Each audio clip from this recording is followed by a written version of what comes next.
Sebelum kita mulai ke teori terlebih dahulu, mari kita buka aja ini dengan pertama. Bismillahirrahmanirrahim. Assalamualaikum warahmatullahi wabarakatuh. Waalaikumsalam warahmatullahi wabarakatuh. Alhamdulillahirabbil alamin wassalatu wassalamu ala sayyidina Muhammad wa ala alihi wasallam. Baik, Ibu Bapak mahasiswa, kita kembali lagi pada siang hari ini dalam rangka melanjutkan perkuliahan ya. Karena pada pertemuan kemarin pernah kita membahas dari teori terkait dengan pendidikan Islam. Dan untuk saat ini pertemuan kali ini tema kita pada capaian pembelajarannya menguasai, menyelesaikan, menyusun, mengaplikasikan dan menerapkan teori dan nilai-nilai keislaman. Dan terkait KD-nya, kompetensi dasarnya mahasiswa mampu menjelaskan fungsi dan kedudukan ajaran Islam dan perkembangannya. Sedangkan indikatornya menjelaskan fungsi dan kedudukan ajaran Islam dan perkembangannya. Kita lanjut ya. Sebelum kita lanjut masuk ke teori, saya mendengar semangat ajarin berdiri dalam perjuangan ya. Dalam berjuang menuntut ilmu. Kita mulai ya. Salam berjuang. Salam. Sekali lagi, salam berjuang. Salam. Kita lanjut ya. Kita lanjut ke fungsi pendidikan Islam. Di sini fungsi pendidikan Islam ada beberapa fungsi yang saya cantumkan ya, yang saya tampilkan di pendidikan Islam. Yang pertama pengembangan spiritual, yang kedua peningkatan pengetahuan agama, yang ketiga pembentukan karakter, yang keempat pengembangan etika dan moral, yang kelima pemberdayaan individu, yang keenam pemahaman terhadap multikulturalisme. Di sini dapat kita ketahui fungsi pendidikan Islam yang pertama mampu mengembangkan nilai-nilai keislaman atau bisa dikatakan spiritual. Salah satu contoh dapat kita membangun atau mengembangkan nilai-nilai spiritual, mampu kita membangkitkan daya insting naluri rohani dan batiniahnya.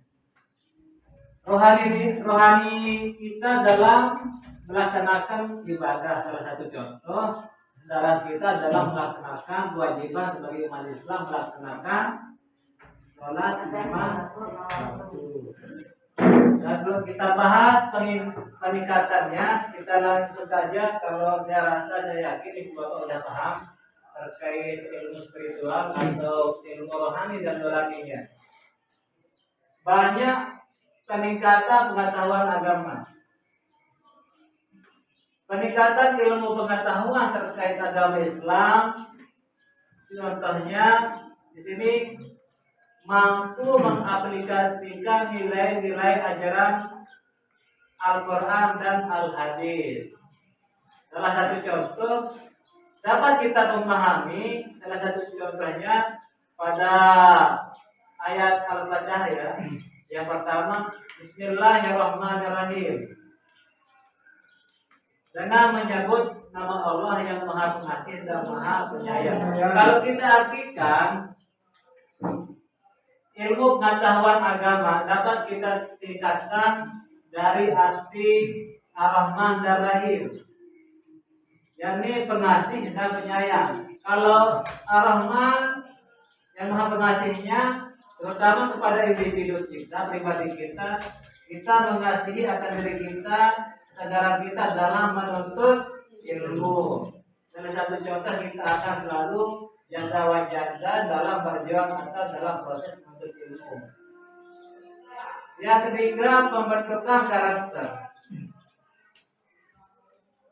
Islam yang mampu membentuk karakter seseorang melalui pendidikan, dan dari prinsip-prinsip Islam, pendidikan Islam mencakup berbagai aspek. Ini juga yang termasuk fungsinya, fungsi membentuk karakter, akhlakul karimahnya. Bagaimana kita mampu membangun akhlakul karimah, terutama dalam diri kita dan sosial dan masyarakat. Dan yang keempat, pengembangan etika dan moralitas. Bagaimana kita dapat mengembangkan etika kita, sikap kita terhadap sesama muslim, dan moralitas kita ke masyarakat atau orang tua dan lingkungan. Dan yang kelima, pemberdayaan individu. Bagaimana kita akan mampu membangun individu kita dalam bersikap adil, jujur, dan lain-lain. Yang keenam, pemahaman terhadap multikultural. Bagaimana pemahaman kita terhadap budaya keislamannya dalam ajaran-ajaran Islam. Salah satu contohnya kita melaksanakan kewajiban kita sebagai orang Islam. Mungkin ada di antara ibu bapak yang masih aktif ajar ya, yang anak didiknya mungkin usia 3 tahun, 5 tahun, mungkin sudah tahfiz di rumahnya. Itu juga termasuk budaya. Dan yang selanjutnya, kedudukan ajaran Islam. Di sini ada beberapa kedudukan ajaran Islam yang saya cantumkan di sini ulama banyak. Yang pertama, pendidikan ilmu pengetahuan. Yang pertama, ilmu pengetahuan.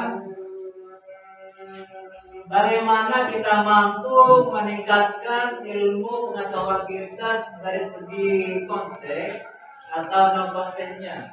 Yang kalau kita lihat, kita ambil dari konteksnya, kita rajin membaca teori-teori, buku-buku yang terkait mencakup tentang pendidikan Islam atau ajaran-ajaran ilmu pengetahuan. Yang kedua, pemberdayaan individu dan masyarakat. Bagaimana kita mampu dan bisa membangun individu kita, terutama pribadi, dan yang kedua terhadap masyarakat. Misal kalau kita membangun individu, mampu membangun watak diri kita yang fitrah atau kesucian kita dalam berinteraksi terhadap sesama. Dan yang ketiga, toleransi dan keadilan sosial. Di sini dalam tema ini, toleransi dan keadilan sosial mampu kita bersikap toleransi dan bersikap adil. Yang selanjutnya, yang keempat, pusat kehidupan. Bisa saja pusat kehidupan ini bisa kita belajar dari ajaran-ajaran Islam yang berlandaskan Al-Quran dan Al-Hadis. Dan yang kelima, panduan moral dan etika. Kalau kita membahas terkait panduan, banyak panduan yang membahas terkait moral dan etika. Bukan hanya saja Al-Quran dan Al-Hadisnya. Banyak buku-buku yang diterbitkan oleh para jurnalis yang terkait pembentukan moral dan pendidikan etika. Dan yang keenam, pedoman ibadah yang ketaatan. Kalau kita ambil pedoman ibadah, banyak sekali ya, seperti yang ibu katakan ya, pedoman ibadahnya bisa dari Al-Quran dan Al-Hadis, dan lain-lain. Dan lain-lainnya yang penting mencakup terkait teori-teori ibadah. Yang selanjutnya, perkembangan pendidikan Islam. Pada masa ini, perkembangan pendidikan Islam yakni ada dua konsep di sini. Yang pertama teknologi dan yang kedua globalisasi. Perkembangan pendidikan Islam tidak menyebar luas melalui teknologi. Seperti dapat kita searching ya, misalnya salah satu contoh perkembangan sholat, kita bisa searching di alat teknologinya seperti handphone atau gadget ya. Teori reformasi pendidikan Islam. Tujuan reformasi pendidikan Islam adalah mengintegrasikan pendidikan Islam dengan ilmu pengetahuan pada saat ini ya, baik mengembangkan keterampilan praktis dan menjadikan lulusan pendidikan Islam mampu berkontribusi dalam berbagai bidang keilmuannya.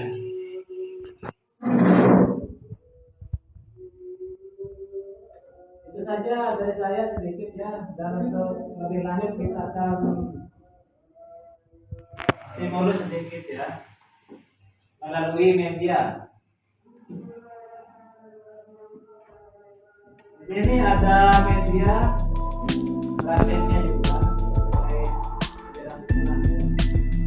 teman-teman ya, teman-teman sekalian, kita akan membagi kelompoknya menjadi dua. Nah, ibu bapak akan menyusun ini medianya dengan soal dan jawabannya masing-masing.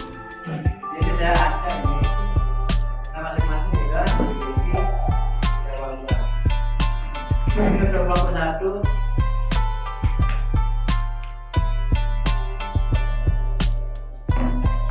Ini untuk kelompok keduanya. Saya disusun. Waktunya jangan terlalu lama ya, cukup 5 menit saja. Ya di kelompok. Ini kelompok kita main. Ini kelompok satu, kelompok dua. Kalau sudah bisa dirumuskan ya. Diurut caranya, diurut, dikasih ringkas. Ini aja.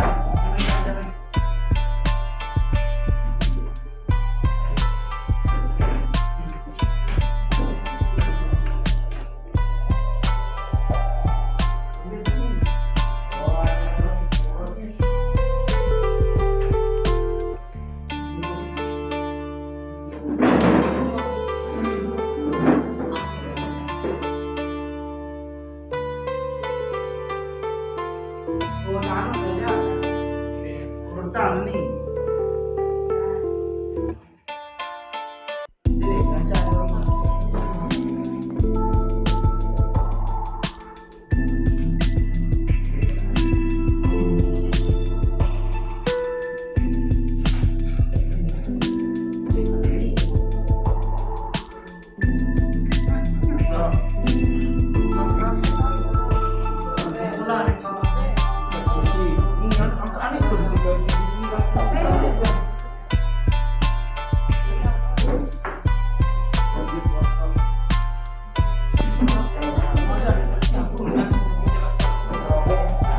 Robek ini kan. Saya dirobe ya, namun ya. Sambung lagi tangan Pak. Sambung. Oh.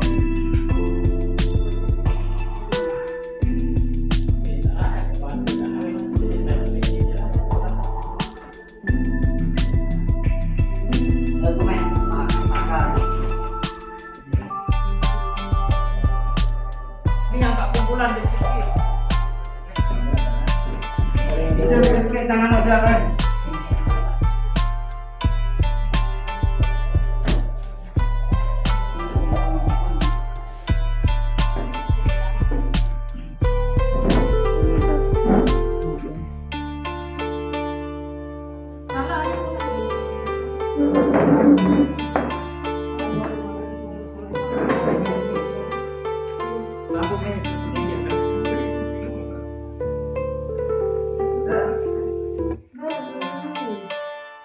Ayat yang pertama.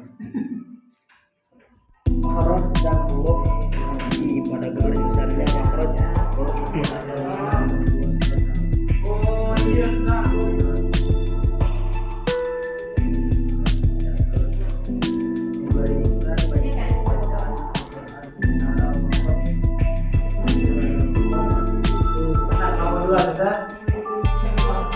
Sambung caranya. Dia kena ya.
Tidak boleh tanah ni.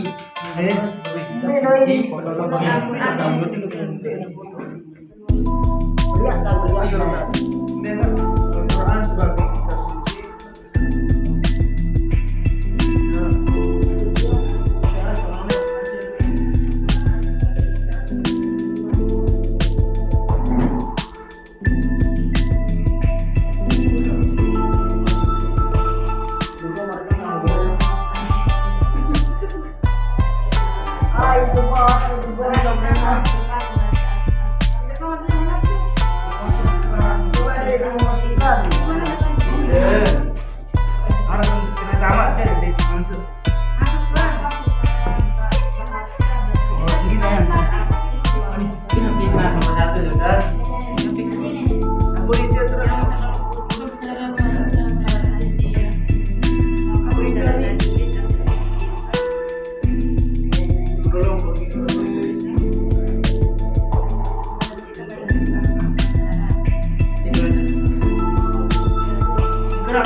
Diketahui sih dekat lebah.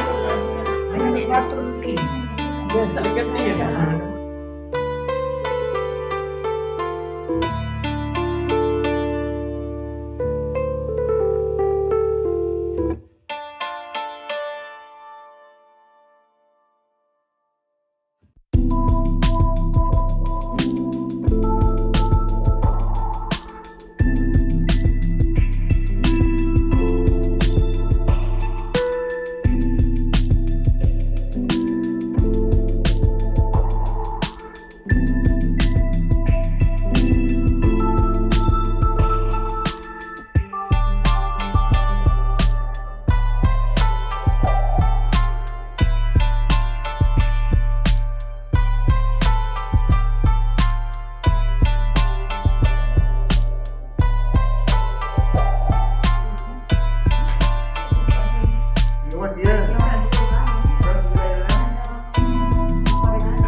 Wah, apa ini terang?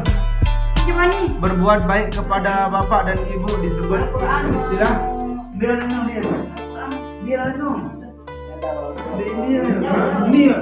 nolong bagi orang-orang Islam. Orang Islam harus membaca Al-Quran sebab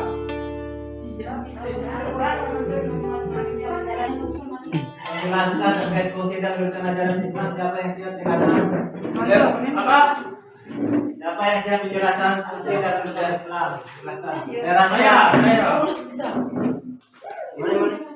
Masih doang. Silakan. Silakan.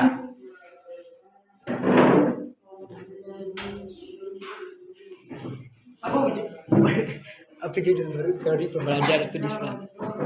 Anak dia berjudul Waalaikumsalam warahmatullahi wabarakatuh. Sebelumnya yang pertama kita hormati Bapak Dosen kita tahun sekaligus dosen kampus kita. Baiklah, langsung saja di sini saya selaku mahasiswa di sini ingin menjelaskan poin-poin penting tentang pendidikan pelajaran Islam.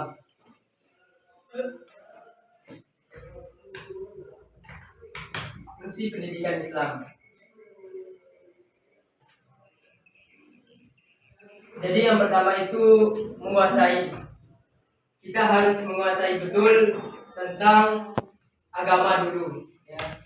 Karena kalau kita lihat kita ini hidup di Indonesia, karena kita tidak hanya satu agama saja yang tinggal di negara ini, akan tetapi ada banyak agama yang tinggal di sini.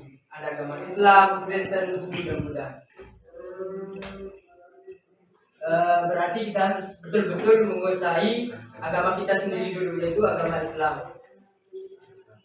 Yang pertama itu adalah menguasai rukun iman. Kita meyakini bahwa Tuhan itu ada. Yang kedua adalah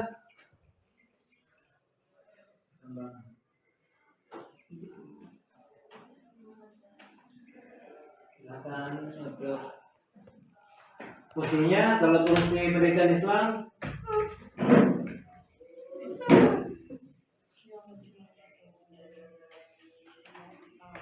mampu menjelaskan fungsi dan kedudukan ajaran Islam dalam dan perkembangan. oke, silakan yang lain. Cukup itu aja sih. Itu aja dari saya. Sekian. Assalamualaikum warahmatullahi wabarakatuh. Waalaikumsalam warahmatullahi wabarakatuh. Silakan. Ayo maju.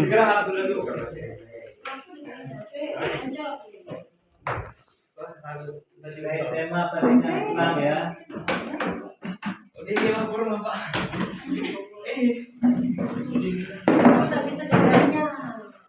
Itu ada yang lain? Komen. Ya, silakan.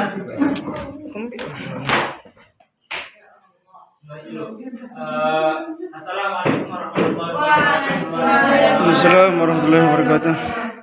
Baiklah, tanpa basa-basi ya, kita menjelaskan tentang fungsi pendidikan agama Islam. Jadi fungsi pendidikan agama Islam itu sebagai mendidik umat manusia agar menguatkan imannya, keyakinannya kepada Allah Subhanahu wa taala. Dan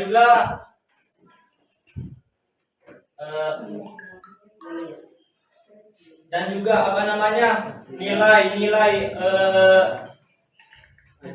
ajaran Islam keagamaannya itu semakin mendalam dan juga kuat. Oke, baik, itu saja. Ya, cuma itu saja dari saya. Ya, assalamualaikum warahmatullahi wabarakatuh. Waalaikumsalam. Baik, itu saja ya. Sedikit tema-tema teori dari fungsi pendidikan Islam ya. Untuk pertemuan hari ini kita cukupkan sampai sini ya, karena ini kita melewati jam lebih ini ya, 1 jam lebih ya. Untuk alangkah baiknya pertemuan kali ini, mari kita sama-sama tutup dengan melafazkan hamdalah. Alhamdulillahirabbil alamin. Wabillahi taufiq wal hidayah. Wassalamualaikum warahmatullahi wabarakatuh. Waalaikumsalam warahmatullahi wabarakatuh.